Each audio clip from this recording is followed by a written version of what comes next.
Hello everyone, this is Alan with HeadphoneReviewHQ.com, and today I'm bringing you a review of the Digizoid ZO2.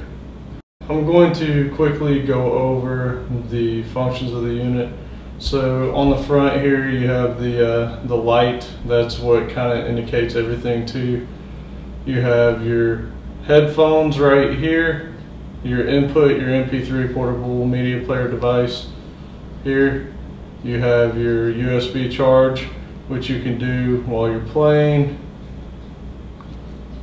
And over here you have, this is your volume rocker and your push in for powering on. One thing to note, you can see on the back here, I've only had this thing a month and I'm usually not very rough on things. As you can see, it's already starting to wear off a little bit there. And again, I'm not very rough on my devices. I've just got it in a bag. So anyways, here's how you're going to power it on. You push this in on the side. And I don't know that the colors are going to come out properly on this, so I'm going to tell you as I go along. This is orange. This is the level of bass boost or personal subwoofer that you're using right here. This is dead middle of the range. So the way that you go through this is you have to arrow this thing down, and as you go all the way down, then you have a green glow. If you go all the way up, I'm pushing up on this now, it'll slowly go, now it's orange, and now it is solid red. And that basically means that you've got your personal subwoofer boosted all the way.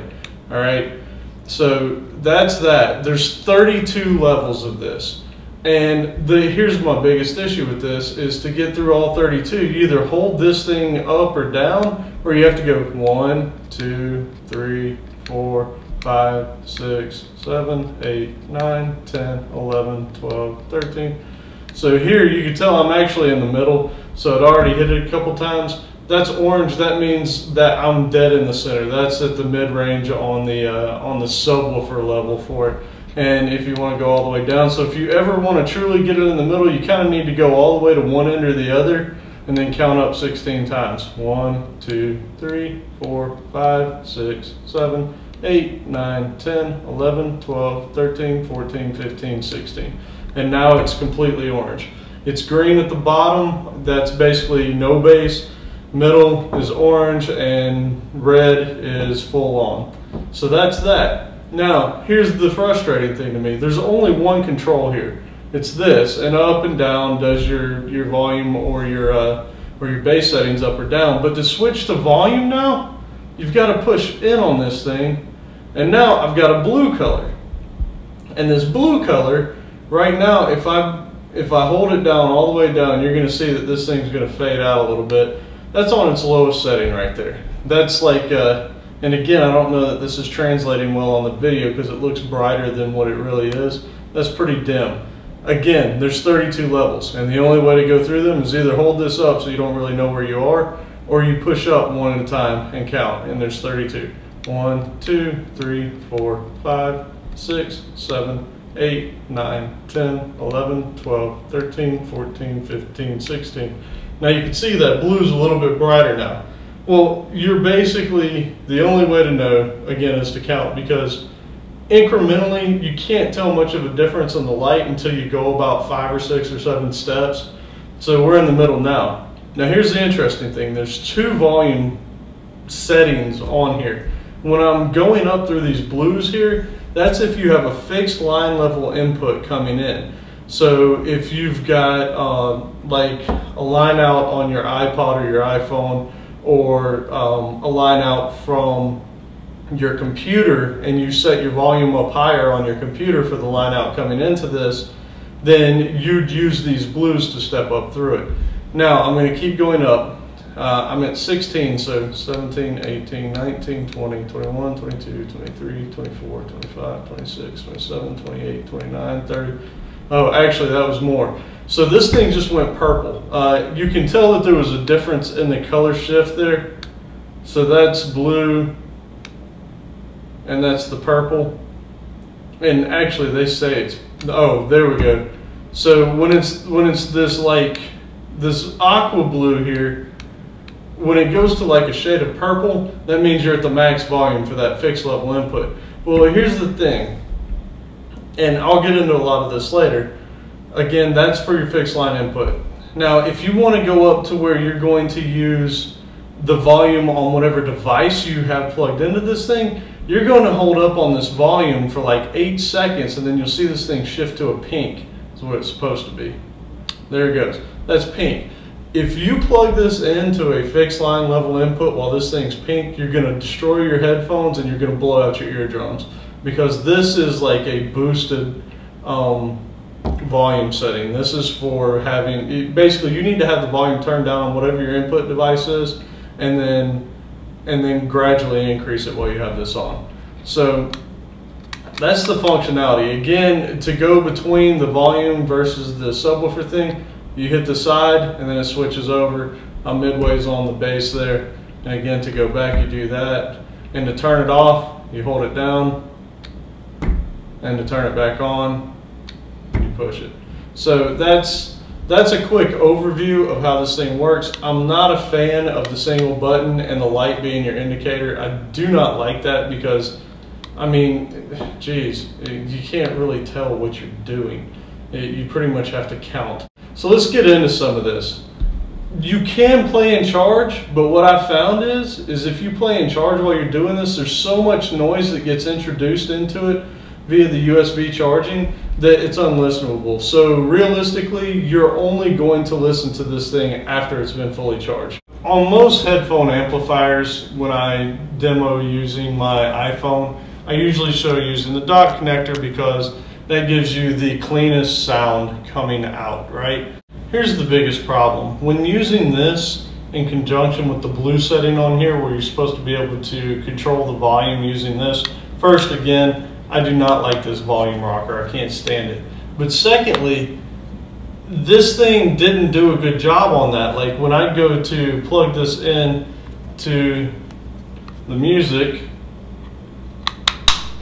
when I do that, and here I'm using the Biodynamic Custom 1 Pros.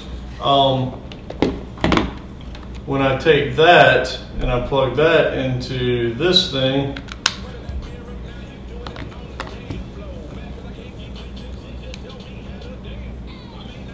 all right, here's the thing, like I want the bass, right? If we're gonna use this thing, you bought it because you want bass. So I'm turning this all the way up. All right, that's the bass all the way up. And here, I'm listening to How Low by Ludacris. It's got a decent amount of bass in it. Actually, it's got great bass in it. So, here's the thing. So now I need to switch over, and I gotta use this for the volume, right?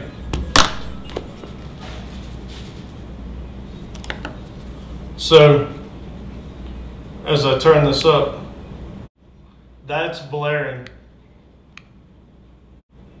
That's bottoming out. So now I'm down about halfway. Now it's not doing bad. Now there's a lot of bass, but I can't actually hear much mid-range or treble. And the thing is, that's a decent amount of bass. And don't get me wrong, it's boosted, but you can't turn the volume up. Like the volume is lower than if I just plug this into my iPhone. It did give it a nice heavy bass EQ, so the curve is heavily geared towards bass now, but I can't turn it up. Like the amp in this is not strong enough to push it through without making it blare out. Like it sounds terrible. So you have to turn it way down to where it's just barely as loud as what the iPhone will do by itself. So then the next option is to take it out of this mode. We're going to take this out. We're going to put a regular in the top here. And here first, I need to turn this way down. So I've got the volume all the way down here. You definitely want to do that before you do something like this. And then here, I'm going to plug that back in. All right, so now the mode that you go to is you turn this, you're gonna just hold this up for God knows how long. Now it's in purple, we gotta wait for it to go to pink. Now it's in pink, all right? So now you use the volume on the iPhone to control it. So I'm gonna put these back on.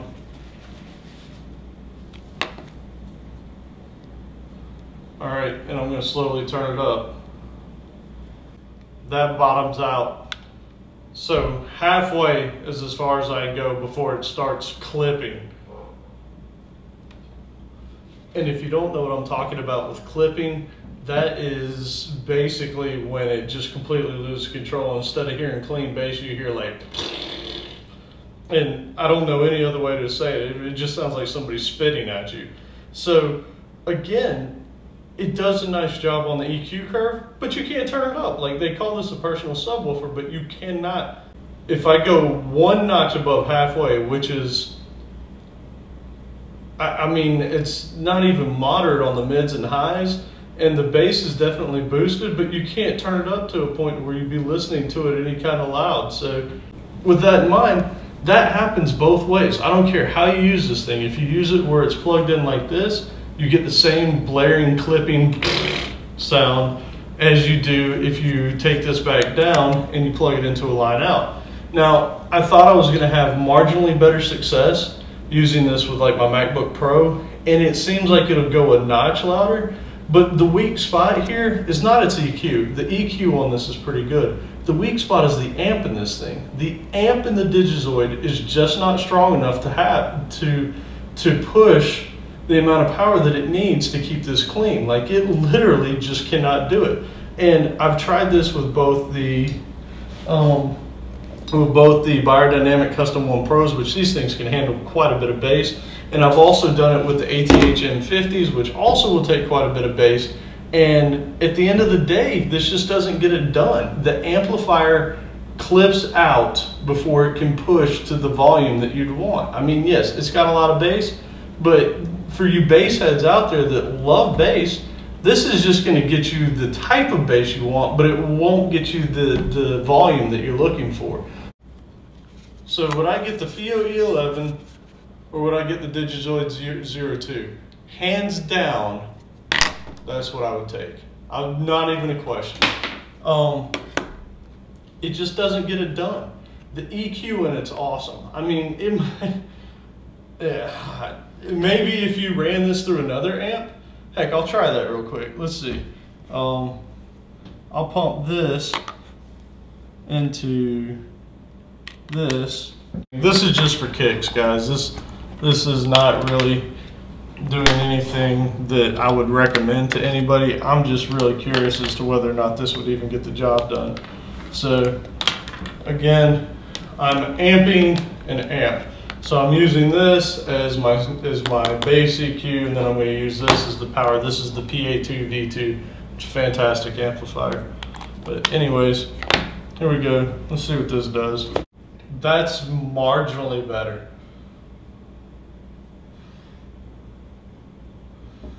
That's actually got a decent amount of volume. But I mean, are you really going to spend $100 on that and then spend? So again, I mean, this thing, it does decent enough as far as an EQ, but it just, and it might be that the headphones can't handle it. I don't know, but I've yet to try it. I've tried it with 3 different sets of headphones, and all 3 of them had the same problem. I tried it with the Biodynamic Custom 1 Pros. I've tried it with the ATH M50s, and God, I don't remember what the other set was, but all of them did the same exact thing. So with that, they have a good idea. I think the design is not all that great. And again, you can't turn the volume up. I mean, without the volume, why would you even use it? So that, in a nutshell, it's for $100, I can't recommend it. I mean, even at 50, I don't know that I could recommend it, because at the end of the day, this thing right here will put out almost as much bass. The EQ for the bass on this is definitely better if what you want is bass, but this thing will go louder, cleaner, without clipping, and it sounds better. Like, at the end of the day, I can't recommend this product. Save your $100. I know there's going to be people that argue with me about this, but I wouldn't buy this for $100. So there you have it. All right, everybody, this has been Alan with HeadphoneReviewHQ.com. I hope you found this review of the Digizoid ZO2 helpful, and hopefully, you know, you'll take heed and you won't go spend your money on it and possibly be disappointed. Again, one thing I didn't show you in the review was turning down the actual EQ on the thing so that you have less bass and you could turn it up. But that's not why you're buying this thing. You're buying it because you crave bass. That's what you want to hear. And if that's why you buy it, you can't turn the bass up without it clipping. So again, I would take my money and spend almost half of it on a FIO E11, get a better sound quality, get just about the same amount of bass, and be able to go louder. So for the money, that's where I go. And you know, if you found this review helpful at all, please leave me a thumbs up on the video. And you know, as always, leave a comment down below, ask any questions, whatever. Get back to you as soon as I can.